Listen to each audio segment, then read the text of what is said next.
Danni and Input cruising through the airwaves. Transformers knowledge blast that never caves. Reviews so sharp they'll cut through steel. In the podcast world, they're the real deal. Jumping in the deep end, swimming with the best. Danni's got the info and she never needs to rest. Input's got the passion like a roaring jet. Together they make a mark you won't forget. Dynamic duo, never gonna quit. Taking over airwaves, super lit.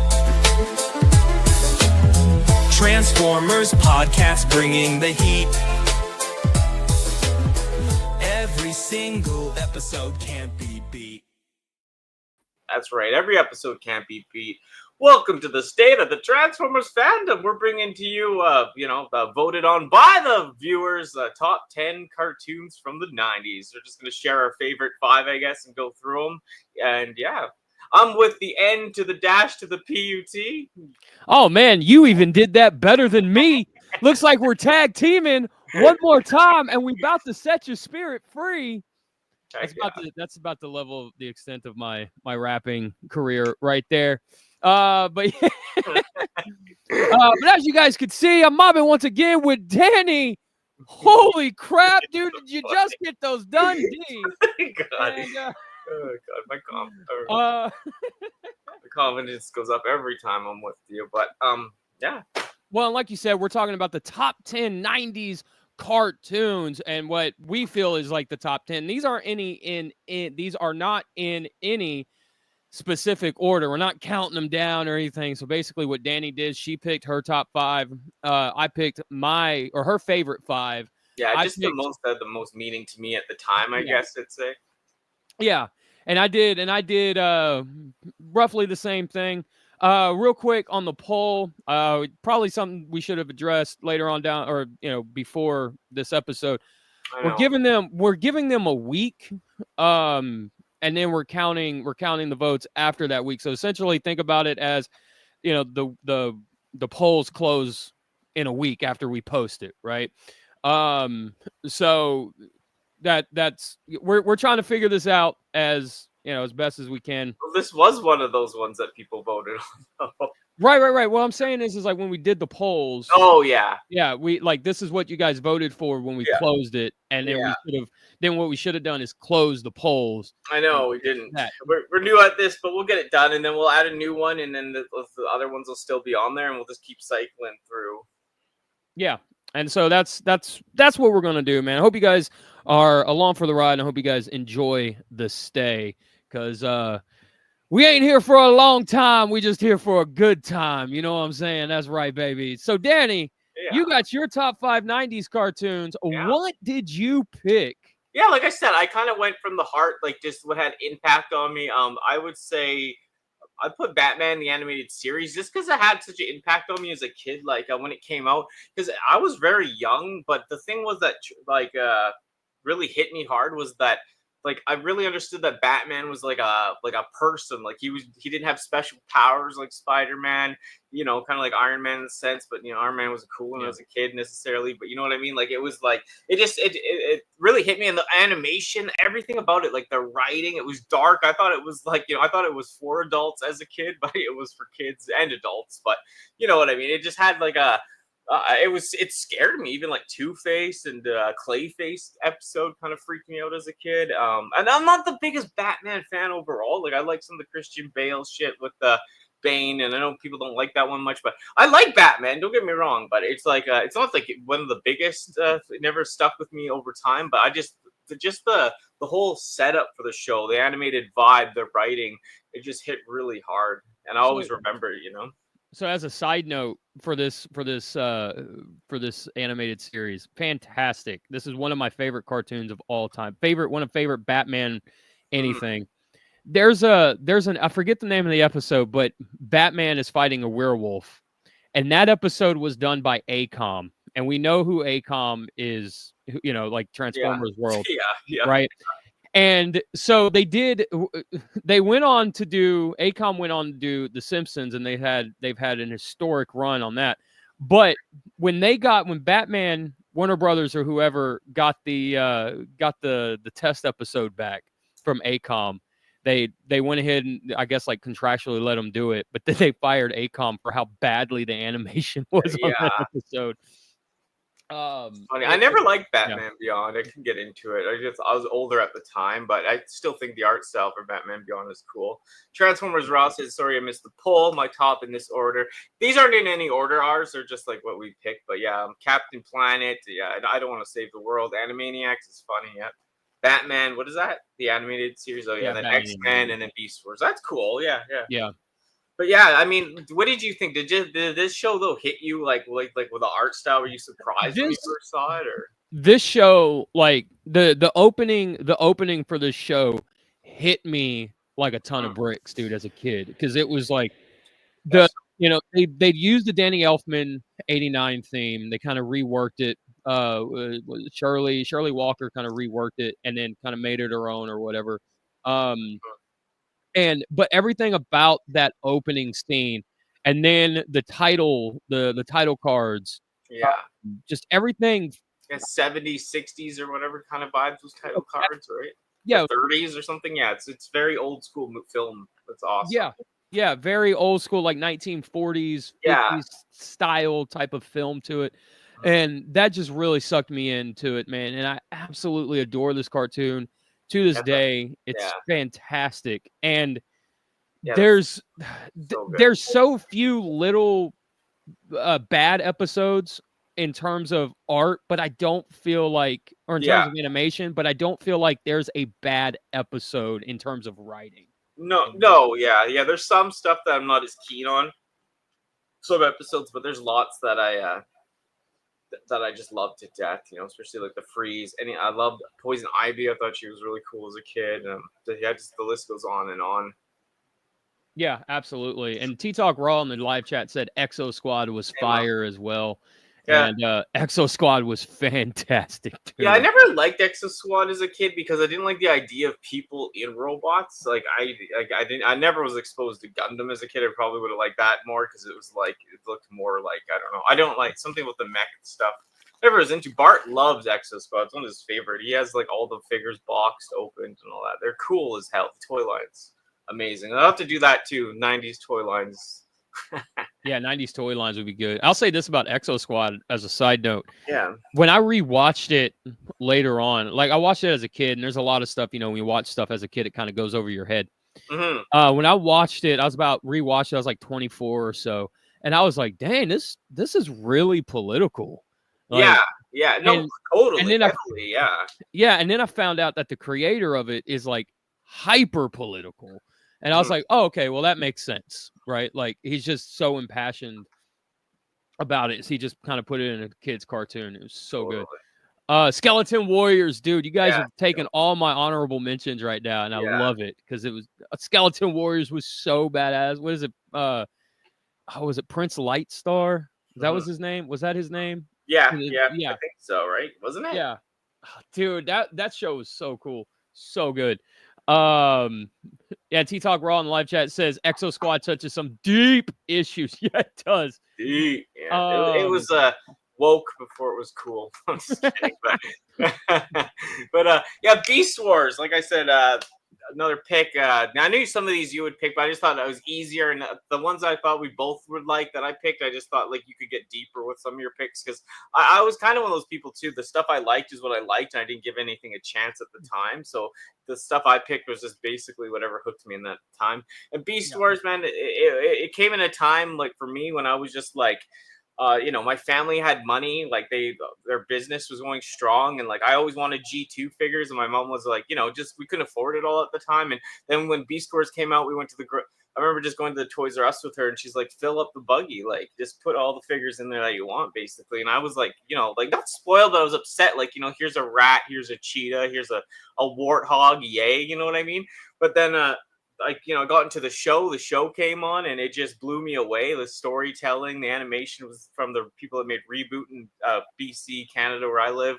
Vancouver area. So it just touched really well. The animation was different. I still like it today. And then the show just, the writing as it went on got better and better and stronger. But I just, made me fall in love with the toys and understand the Beast Wars concept. And I've always loved it ever since. I think to this day, I feel it's my favorite Transformers writing of all time. Maybe not season 1 exactly, but just the show as a whole. Yeah, I think that show really that really defined a Transformers generation. And as controversial as this might be to say, I think Beast Wars is the overall best cartoon from that era of any Transformers in terms of sure. storytelling. In terms of storytelling, it's peak. You can't. Yeah, you can't. No, you really can't. And I say, and what's unfortunate about it is because I would love to have seen where animated would have gone before it got canceled, right? Like animated is unfinished, and that sucks. And like there Prime, Transformers Prime, fantastic story, but then you get to like the Beast Hunters thing and it kind of gets a little kind of off course a little bit and stuff like that, right? So like I feel like this is like no holds barred, this is it. And the thing about Beast Wars that made it so in depth with the writing too is, like they said, like they could only afford to do so many character models at the time, so they had to like write to that, right? They had to like every character had like a the story was like drawn out in a sense, but it made it good because it was so in depth. Like you didn't see every figure that you bought in the show, but as me and that we like that because we like to make up our own stories with our own characters that weren't even in the show. Even if characters are in the show, we made up our own stories. We both related to that, but I didn't mind not seeing the characters in the show because I had my own show going on after the show. So, and what's really cool about this toy line is that it really lent itself to, like you're saying, right? Like you could get the toys or whatever, and those toys were in that world. Like if you look back at the real Ghostbusters cartoon line, they would have Peter Venkman in like a bright red suit that his head would spin out and like all this other stuff. And it's like, but that never really happened in the cartoon. Never really had a red suit or anything. So like the world building as far as the toys went for Beast Wars, everything just fit in perfectly. So you could have this, you could get your Optimus Primal and then have him and Polar Claw, and then have like a Scorponok, and you could realistically think Polar Claw would be there, like part of the cartoon and stuff like that. So I think Hasbro overall, when it came to Beast Wars, really nailed it. Really good. And the thing too is, like, I wanted to hate it too. Like I told you, like I didn't hate the toys. I wasn't upset. Like, my mom and I were away. Like we had more money. I was able to get toys. I was still happy, even though I was playing with like a rat and a cheetah and a monkey and all that, or ape. But you know what I mean. And then, but one of the things that like really hit me was like I was like, oh, this is gonna suck, in this sense, like watching the show. But like, and even as a kid, I kind of was bitter on stuff, but the more I watched it, the more I got into it, and the more they kind of, leaned into CG1-ish type of stuff. Like it was connected in a sense, and how it all comes together. It really, as a kid, I really thought it was brilliant, and it is brilliant. It just really brought me in, Yeah. And T-Talk Raw in live chat says, I mean, in terms of breaking the glass seal in unprecedented ways, does Ren and Stimpy count? They were doing things animation-wise that were never done. Yeah, Ren and Stimpy absolutely counts. The way that they would draw like really close-up shots and make Ren look completely disgusting. Yeah, I hated that show, but I think it's brilliant too. Like because I never liked gross out stuff. I was like, I wanted to see more like weird shit. But I think it's a good show. Like you said, the close-ups, the like weird, like he has that like voice from that, like that guy Rem, right? But it's good. Like as an artistic style, it was brilliant, right? Yeah. Way beyond kids, like what kids are thinking it is, right? So we got your number 2. All right, number 3. Get through. I'm doing Spider-Man, the animated series. I mean, I loved Spider-Man at the time. Spider-Man was huge. I liked the clone Saga Spider-Man comics. I was buying like hundreds of them. I had a lot of the figures. Both of us are huge into toy biz. We both had like that play set. I had still have some of the figures today. Yeah, the show. I was just waiting to see Venom and Carnage though. Like I liked Spider-Man as a kid, but I always loved Venom, and knowing he was going to be in it from like the title of the show and that song Spider-Man and all that, it just was so cool. It was so hip. I had Spider-Man gloves. Me and my friend even made costumes and ran around like in the neighborhood. Like I had the red suit with the blue thing with the hoodie, like Scarlet Spider. Like it was just, and yeah, this was one of the first shows that actually introduced like a multiverse in the end with Spider-Man, and it was done so well and ahead of its time. Yeah. And this show for me, man, like, dude, this show sucked me in the way that Batman the Animated Series did. I couldn't get enough of this show, and from the opening web in the opening, because it would, and it would go into the music, Spider-Man, yeah, and dude, like everything about the show, the Black Cat run. Oh yeah.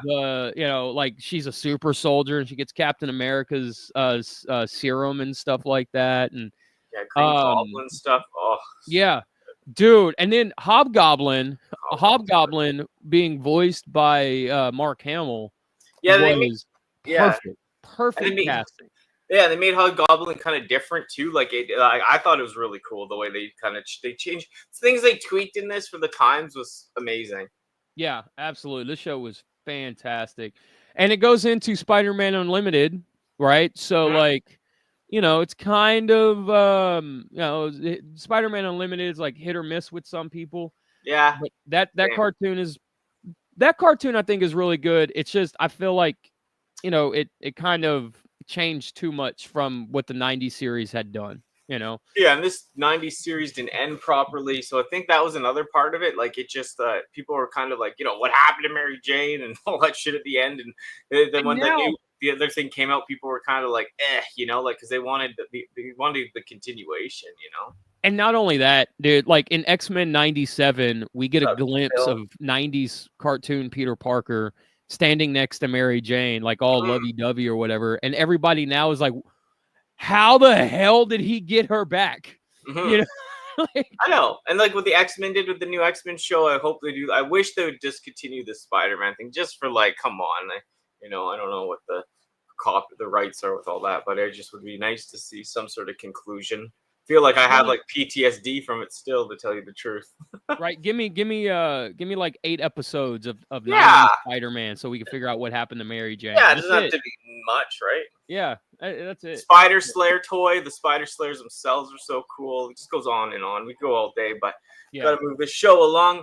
I just picked Pokemon because of the impact it had. I think it started for me like I loved it, of course. I almost despise Pokemon and all the resellers nowadays. And I know I'm one to talk, right? I got all this shit here, but the thing that hit me the most was like it got us it fueled that like collecting thing for me too, because my mom would take us even to buy singles at this place called Dragon Cards, and we would like it just you'd get more and more, and it just fueled that like collector in me, like putting them all in the binder, and just the show was cool. Like it was so new. Like I just picked it. I know it came out earlier or whatever. Just impacted shows in the 90s for me, and I loved Ash. I related to Ash a lot.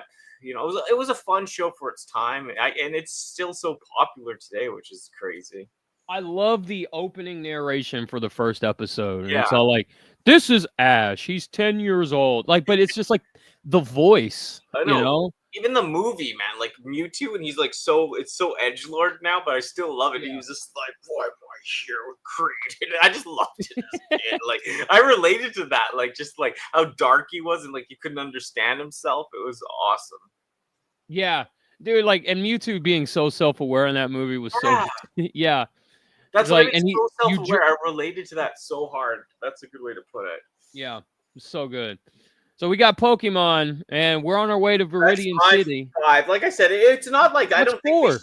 Oh, sorry, that's 4. Yeah, dude. We got to go through Viridian City to get to your number 5. And of course, this is probably my favorite of them all. just as Goku, I love related to a lot to Goku. I loved Goku. He had that silly side that get everyone together, have fun, but he also had this serious side when it had to come to time to fight. And I loved Dragon Ball as a kid. So once I saw this in the 90s, it just blew my mind away. Like all that turned into this, and it's just an extreme ramped up. Frieza like kind of being like kind of weird. Like that whole crew was like on the weird side, like Zarbon and Frieza transforming trans shit with makeup, like it, the voice, it was all it just had a huge impact on me. I loved it. So, dude, man, I really want to make I should probably make like a Dragon Ball Z episode like for this podcast where we just talk about Dragon Ball for an hour and a half. But dude, there was like there's I'm trying to stay on target. Stay on target, right? But there was a scene where Goku was all like, when he first goes Super Saiyan or whatever, it was like one of the dopest things anybody had ever said in anything animation. He's like, Frieza's like, "What are you?" And he's like, "I'm an ally to good, nightmare to you." And I was like, "Yeah, now go mess him up, Goku." Like, yeah. There was like that show, man. That Frieza, they always said he was a guy in that show, right? But he was so feminine at times and like transforming, and like one form would be like more male, and then he's so sleek like Mewtwo, and then the eyeliner. It's just like it hit hard, and the crew like the Gaming Force lame. It just it hits so many levels, This show every day after school, like I had to run home and watch it. And what's crazy is like I would get out, at like 3:00, and it would air at like 4:30. So it was like we had plenty of time to get home, but I would be on the bus like, "Hurry up! I got Dragon Ball to watch. It's on in an hour. We gotta hurry up." Yeah, I would take my mom to it was called EB Games, right? And she would buy me. It was so expensive. She was out. She's like, "You better be watching this." And I watched it to death. And they were like $50 a VHS back in like the 90s of Dragon Ball. It was uncensored. Like it was still the English dub or whatever, but because I couldn't read, but it had all the blood, right? And dude, and I'll say this, like, I remember when the Ocean dub for the longest time, I like that too. It would end like when Goku arrived on Namek, right? And then it would restart. And the Ocean dub, which is like the Canadian dub, right? Yeah. That's what we had down here. And for like the longest time, that's all I heard voice wise. Same. And then when Cartoon Network picked it up and they started having like Sean Schimmel play Goku and all that stuff, it was so drastic. I was like, "Oh my God, no, this is not the crew." And I know. I was like, "This isn't Goku." I thought that too for such a long time. And to this day, the Ocean dub characters are my preferred voice cast for Dragon Ball Z. Yeah. Because the way that I'm brain farting on the guy's name, but the guy who played Vegeta in the Ocean dub. Oh yeah. The way he would just scream it, like he had such a psychotic Vegeta presence, I guess you could say, when it came to Vegeta. Like his voice, he would just scream and have this like real maniacal, manic type of attitude when it came to Vegeta, and it was so good. And I'll say this about Dragon Ball Z: Dragon Ball Z is Vegeta's story, not Goku's story. Yeah. Just throw that out there and let everybody. Oh yeah, Goku doesn't never change much. Like the main character doesn't change a lot. He does in a sense, but he's just who he is. Like he's silly and light going, and then when it's kind of crunch time, he puts it in. And you know what? I so crazy. I loved the Frieza saga. You couldn't have told me with a gun to my head to like it. I would never like the Cell stuff as much, but it's grown over me the years. Like Cell is the character I really like a lot now, you know what I mean? Because he has to be perfect, I can relate to that more. So it's like I just love that. And it's a show that keeps on going. The Boo saga not as much for me, but still cool moments, of course. And yeah, I love the original. I love this artwork way better than Super and all that shit. So. And I'll say this too. Like I said, I can go on and on about DBZ, but I'll say this. The Boo arc from start to finish, where Piccolo gets spit on and turned to stone, and I mean from the start to finish, that is, and I will stand true to this. I will go out on my shield when I say this. the Boo arc is the best thing about Dragon Ball Z. And I know that is very controversial, and I know that people will, dogpile on me for saying that. But it's the first time and in that series that anything felt like it was doomed. It felt like, because we had just gone through Cell and Goku was like, "Oh, Gohan, you got this," and then Gohan got this, right? But Like, not really. His dad still has to help him when he's dead. And then the thing I like about the Boo saga is Goku comes back to kick ass at the end, and I absolutely love Vegito. I love that concept. I love the concept of them going together, like it's from the dance and all that, right? But it's just like that character Vegito, you didn't get to see him for so long. And I like Boo, like it's sick when Boo's in his the Gohan outfit and stuff. Like, yeah, that's great. And Kid Buu battle on the planet at the end is there's part. It's just that part you're talking about at the beginning, the spitting and going down all those layers. Like it drags a little, but when it gets going from time to time, it's cool. Yeah, absolutely. And Blue Raccoon, the voice for Vegeta in the Ocean dub was Brian Drummond. Thank you, Blue Raccoon. Thank you, Blue Raccoon. Yeah, but dude, his Vegeta was just like, just so, just like this heavy metal 80s kind of, I'll kill you all, just so maniacal and so over the top. And I absolutely loved it. And then, when you get to like the Cartoon Network Funimation days, and it's just like, I am Vegeta, I will kill you all. And it's just like, oh, what are you doing? That's not Vegeta. Not Vegeta. That's not. I know, it's so funny. Oh, Blue Raccoon says Big O. Oh, Big O, man, that was fantastic too. Great. But yeah, that was my 5. Like I said, there was no particular order. Of course, I love Dragon Ball and probably those ones that Beast Wars the most was for the writing and the entertainment value. But yeah, that was mine. Like I said, just like an impact shows from the 90s. So, and then we'll go, and yeah, the ones you picked too impact me as well. So go start with your first one that's in here. All right, so right off the bat, I'm coming in hot. I'm bringing the heat. You can call me Nolan Ryan. Yeah, Mighty Max. Dude, this cartoon, I love this cartoon growing up so much. And then I finally got to see the ending because I think it's like 26 episodes or 30 episodes or something like that. And the show loops. So like the show never ends because the way the show ends, it ends with the first 30 seconds of the first episode happening. So this show is stuck in a time loop. So I thought that was one of the most ingenious ways to end a cartoon or any kind of storytelling or anything. I like the idea, like as a kid, I always felt like really adventurous and really like indestructible as a kid. And Max in this cartoon really spoke to me in that regard. Like he always had Norman there, his big giant bodyguard and stuff, the giant sword and everything else.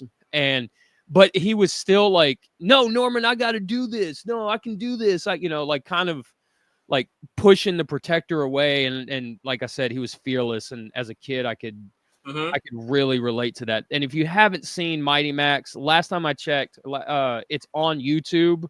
All the episodes are up on YouTube for free to watch. Yeah, that, like I said, last time I checked, it may not be there anymore. But if you guys can find a way to watch it, watch it. This is fantastic, dude. Yeah, like I said, I never liked it much. Not because I didn't like it like as a show. I never gave it a chance. It's just because I always wanted Polly Pocket instead, and I was forced to have Mighty Max and all this other garbage. So not garbage, but for me at the time, I was just horrified because it was like I wanted like the bright stuff, and then they're trying to give me like a skull or something. I'm like, what the hell, right?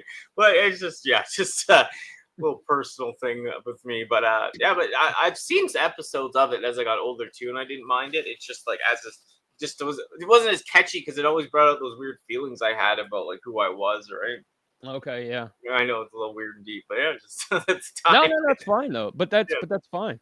Yeah, and of course X-Men. Yeah, my number 2 is the X-Men, the 90s X-Men series, the one that's based on Chris Claremont's work from the 70s and stuff. This show, I couldn't get enough of, dude. So it's like story time with input, baby. Oh, this is your show. These are your picks. You go ahead. Yeah. So like when I was about 12 years old, I was part of a bowling league. And we had to be at the bowling alley at 8 o'clock in the morning every Saturday. And so every Saturday I would be like, hey, can we put on X-Men on the TV up here, like right above our lane and stuff? Could we, put on Fox Kids at 10 o'clock every Saturday. They would show X-Men for me so I could watch it while I bowled. And dude, like I was so obsessed with this cartoon that like I would draw like the teacher would do, give an assignment in like math class. She'd pass out the papers or whatever, and I would do it real quick. And then on the back, I would draw Wolverine and then turn it in. And there's this terrible picture of Wolverine on the back of it, right? I did that so much, man. I got in trouble for it because at one point, I drew Cyclops, and the teacher was like, what is this? And I was like, it's Cyclops, and he's got these mutant powers and like all this stuff. And she had no idea what I was saying, so she sent me to the principal's office, and the principal was like, yeah, it's just a picture of like a superhero, right? And I was like, yeah. And he's like, okay, whatever. I guess she just didn't understand what you were telling her. And so he sent me back to class. But yeah, man, this was... Dude, even the later episodes in like season 5, whatever, when they changed animation studio, like that was seeing all that the way that it broke down, like animation wise, was heartbreaking. But I still loved it. I still watched. I still loved it. The whole thing with Morph and Mr. Sinister, man, that was gnarly. Like in season 2. I always thought Rogue was cool, like and then of course, what's his name? The guy. God, I'm just spacing on it right now. No, like the bad guy. Magneto? No, Sabretooth? From the other dimension. What's his name? I know. I have figures of him. Apocalypse? Apocalypse. I love Apocalypse. It's so evil. Yeah, dude. Apocalypse, man. Yeah, Apocalypse part was great. All of it. Like, the animation is so quick and crazy and, like, yeah, it had deep... Like, there's so many levels of just stories and stuff they're trying to tell you through that, Yeah, absolutely. And different and racism and kind of like who you are when you're born, kind of like on a other type of thing, right? Yeah, and Wolverine for that was like, dude, it was so weird. Like when you look back on it, this cartoon touched on things that other cartoons from that time period and overall in general either they haven't before and they haven't since. Like Wolverine, Jean Grey, and Cyclops in a kid's cartoon was stuck in a love triangle. And it wasn't hidden. Like Cyclops would be like, don't look at my girl, and then Wolverine's about to stab him in the chest and he gets blown through a wall by Cyclops. Like it's all of that's very kind of adult stuff being told to children in a children's medium. And it is toned down for kids to an extent, but all that stuff is in there, and like the idea of like, Gambit loves Rogue loves Gambit, but they can't do anything because they can't, she can't touch him and stuff like that. It's like all the little subplots in it. Yeah, the racist stuff and like the gay shit, I guess, like you are who you are and you're born this the Friends way. of Humanity stuff. Yeah, like it's just it was touched on in a better way then too. It was just ahead of its time, and it's always been about that X-Men. Like they were born who they are, and they were judged, right? Yeah, so absolutely. The Friends of Humanity. Yeah, like Senator Kelly in the show, like making Sitler to hunt them down because they're different. Yeah, that guy was great. Oh man, that's so crazy, dude. That's so good. What is that? What is that? My number 2? Number 2. Yeah, go ahead down to number 3. Doug. Okay, Doug, dude. If you guys don't know, Doug aired Nickelodeon. It was one of the first Nicktoons in the early 90s. And this cartoon was like, oh no, man, I loved it. I loved his dog Pork Chop. He had a friend named Skeeter that always, hi Doug, like just like it's so good, man. And it was just a kid going through high school trying to learn what he's going to be, who he is, all that stuff. And he told, every episode ended with like, Dear Journal, today was a great day. Or Patty Mayonnaise said hi to me, right? Like, dude, it was so good. And like he had his weird sister, like this art student sister, like was like Mhm. snot nosed, kind of like preppy art bitch. You know what I mean? Like Yeah, but Quail Man was funny. yeah, the neighbor was great. The guy who's always inventing stuff in the show.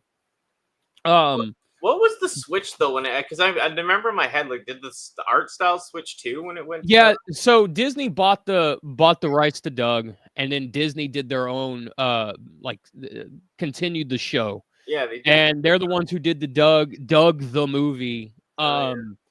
And I will say this, like the Disney episodes, they're not great. They're not No. bad. It is a different team, different animation team, different writing team, different everything. Working on the Disney version of Doug. Um, but that's just another case of, truthfully, Disney can't make money with their own properties, so they have to buy it from somebody else, right? Because Doug, in terms of television, was making money for Nickelodeon. And that's, the Disney era Doug stuff Yeah. has a completely different feel to it. Yeah, for sure, it does. Yeah, it's another honorable mention. Just quickly, I would say is like Rugrats had a huge impact on me too, just because Yeah. it's just funny that show, just how their imagination and all that. But yeah, doesn't compare to some of the other ones, but it still was like it's still a fun show. And Doug was fun too. I liked the earlier show way more though. I remember, and I remember when they changed it. I kind of fell out of it a bit, but it was still cool. And I'll say, and the reason why I put Doug on here over Rugrats is like when I hit middle school, I kind of grew out of Rugrats, but Yeah, like to this day, I've not grown out of Doug. Like I will still yeah, sit that's down and watch episodes of Doug or whatever. And yeah. I'd say I did grow to Rugrats too. Like, yeah, it's funny. Like I said, impact to remember, but to rewatch now, like I just couldn't put it on there. yeah, that's my number 3, man. My number 4 is Extreme Ghostbusters. So this is a follow-up to the real Ghostbusters cartoon. And everybody that was in the Extreme Ghostbusters, for the most part, like 90% of the crew, the art people, the animation team, like the storyboard artists, stuff like that, like roughly 90% of the people who worked on real Ghostbusters came back for Extreme Ghostbusters in some form or fashion. This is Tara Strong's one of Tara Strong's first recurring roles. And it's, if you haven't watched it, they just released it on DVD, so it's really easy to get a hold of. It's a fantastic series. I feel like it takes everything that real Ghostbusters did and then turns it up. It turns the dial up. It turns, there's a lot more risk in this cartoon. Like the monsters, it feels like there was stuff in this cartoon that they wanted to do in real Ghostbusters, but they couldn't because of some, regulations or rules or whatever. And then when the 90s came around, those regulations had kind of softened. And then so they were able to do more things. It wasn't episodic in the sense that every episode had to have a beginning, a middle, and end. In this series, it kind of continues, like each episode kind of continues into the other one. They make references to other episodes. They make references to real Ghostbusters, all kinds of stuff. The show is fantastic. Yeah, I liked it too because the toys matched, like, because the toys actually matched the show. Like, unlike the real Ghostbusters, or like none of those toys matched the show, not even a single ghost. But in this, you could get like Pumpkinhead toy, you could get that green monster. Yeah, some of the role play toys are freaking awesome. I just like the vibe, the colors. It was kind of edgy, that edgelord style from the 90s that I love, and it just, it was cool. And like you said, the returning characters, Egon, all that stuff. Slimer was fun. Yeah, and there's an episode in there where Egon, like this episode when I was younger, hit different than what it does when I'm, now that I'm 40, right? Yeah. Yeah. He's like, he's trying to climb up this ladder or whatever, and he's like, he's got like the backpack on him and everything. And he's like, man, I'm old, my knees hurt. He basically does the entire like CM Punk promo, right? Where he's like, I'm old, I'm broken, I'm hurt, and I work with fucking children, right? Like he basically does that whole promo. And Janine's like, Egon, you're only 38. And I was like, oh my God, dude. You're only 38. Now wait. Yeah, he feels so old at 38. And I'm like sitting here, like when I was younger, I was like, man, I'll never get to 38. I'll never know what that feels like. And here I am at 40, and I'm older now than what Egon is in this episode. And I'm like, dude, I feel his pain. Oh Like, yeah. freak off, Janine. You know what I'm saying? Oh yeah, I know. It's funny. It reminds me of, we're watching a lot of hockey right now because the playoffs, and like they're like, there's a few people that are 39, 40, and they're like talking like they're at the end of their life, you know. And they're out there like, oh my God, can you believe you can do that at 40? It's like, I'm sitting there like, I feel old, Bart. He's like, just wait till you're my age. So yeah, and Ninja Bill even touches on the toy line. You know, like this was like this toy line. You know, yeah, it did the same thing that Beast Wars did. You know, like yeah. it extended the universe, and you got to bring the universe home and have your own adventures and stuff. Is great. That was cool. So that's my number 4. My number 5 is Static Shock, and you just never seen it myself, actually. So this is part of the WB Batman the Animated Series, Superman the Animated Series, Batman Beyond, all of that. That's part of the WB Animated Universe. There's a lot of history to Static Shock as a character in terms of comics, in terms of like this cartoon and stuff like that. But what I really liked about this cartoon is, I didn't grow up in like the best side of town, right? So this cartoon, I got to see a lot of things, like a lot of I guess like stories or whatever that centered around, you know, like that area of the town and city and stuff that I lived in, right? So like I really related to Static Shock, the cartoon, as a story, and stuff like that. So this story or this cartoon, what X-Men did for people that were different, right? Yeah, with like the racism and the hunting of them and the political stuff that was in 90s X-Men.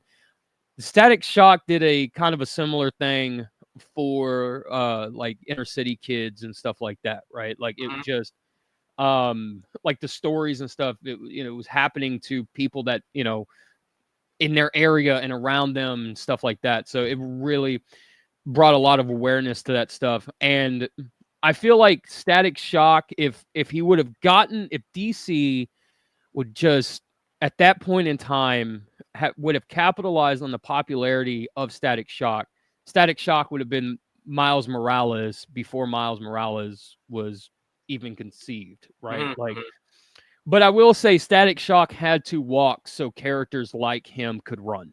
And this show, man, it's fantastic. It's really easy to find. Once again, I'm pretty sure it's on like WB or not WB, HBO, was it Max? Their streaming service and stuff like that. Yeah, this is probably the second most overlooked WB cartoon in that universe, and I would say the first one would be the Zeta Project, because no one remembers the Zeta Project. And if they do, they forget that it's connected to this, you know, the WB animated universe. And then I would put Static Shock in that. So, yeah. And then Earthman Brick says he had a cameo in Justice League Unlimited, and that was cool too, because you got to see the evolution of the character. You know, he's like, I would put him in Justice League Unlimited, I would say he's like 50, right? So like he's grown, his dreads are gray, you know, and different suit altogether and stuff like that. So you get to see an evolution of Static and everything. So this episode, this whole cartoon, man, was so good. And that's my number 5 pick. I don't know what else to say, man, except for if there's anything on this list that you haven't seen, check it out. Show it the love that it deserves. And if you don't like it, report back to us. Let us know. If you like it, report back and let us know. Yeah. Thank you for everyone for voting on this episode. Really appreciate all the viewers. Like I said, I got the times have been a little jumbly. Like there's so much going on in my end too, and Input's end. Not to get into it, but and just want to be here. We have such a blast. And overall, like the episodes are doing great on my channel after as well. So if you guys watch it live or later, I appreciate it all. On Input's channel, my channel, just thank you for being part of this. And yeah, I'm just have more stuff to vote on, and yeah, it's just such a fun time. Yeah, like honestly, man, I really do enjoy doing the show with you, Danny, and everybody, like you said, everybody who participated in the poll, appreciate it. And because this episode is what y'all guys voted for, right? And I love it because I get to show something else that I'm passionate about, like just cartoons in general and animation and stuff in general. And so yeah, we will be doing another poll. We'll have another 4. I think what do we have? Like this poll was like 4 or 5 choices. We'll have that again for next month's episode, whatever lands on like the last week in that month, right? That's how it works. Yeah, we'll do it the last week of that month. Yeah. So we'll put the poll up here pretty soon, and the polls will stay up for a week. We'll close them, and then that's something we should have done this time, but we didn't even think about it. And yeah, man. So, and what's next week's episode? You got them planned out for 2 weeks, Danny. What do you got? Yeah, I do. Yeah, we got them. 1 second of the channel. Yeah, so make sure just we'll keep an eye out. Next week we are what's it? The 3rd. Are you still watching Transformers reviews? Is it still worth it? How are you watching all of it? Just rushing to the end. We're getting into all that, and then after that, we're just talking about toy hunting. Is it worth it, or you're worn out? So yeah, we're getting into the nitty gritty of just some of the Transformers stuff, like for YouTube, like the reviews, and also the toy hunting. Like this we're deep diving into that for now, and yeah, we'll keep going. I got a couple surprise. I'm working on a surprise episode, just not for this show, but just on my channel, and yeah, trying to do the Danny Worlds if I can. If I can. There's just hasn't been much out to show because there's not. I only live 2 Walmarts and 1 Toys R Us. But anything else you're working on lately, or nothing too much. No, just right now, hey. Yeah, I just wrapped up that Venom 29 custom, 2099 custom. Cool. If you guys want me to do a review or not a review, custom showcase video on that Venom 2099, let me know. I might even put a poll up asking you guys if you guys want to see it. Sweet. And yeah, man, that's pretty much it. We'll see you guys. Or go ahead. You got. I was just gonna say, yeah, no, I think that's a good thing. I'd like to have a couple episodes. I kind of did the toy hunt one. I did the review one we both came up with, and yeah, like as soon as you get a couple, I'm not gonna spam it, but just to get people's minds into it and see that the show's coming up, and maybe stick to the time that it shows, so you guys can know when it's going to happen a bit earlier. So that's the reason behind that. Like I said, you wouldn't want 10 on there or anything, but 2, 3, 4, 2 kind of adds to the hype. What's coming, right? Yeah. So I appreciate it. So I hope you guys enjoyed this episode. The top 10 90s cartoon form the 90s, and yeah, I hope you guys have a fantastic rest of your day, night, evening, all that good, awesome, crazy stuff. And we'll see you guys next week. Peace out, Blair. Thank you for joining us. It has been a pleasure. However, we must now conclude the program. We appreciate your viewership and apologize should we have inadvertently disrupted your evening. Please do not take any offense. We look forward to presenting another engaging topic next week, and we extend our gratitude for your continued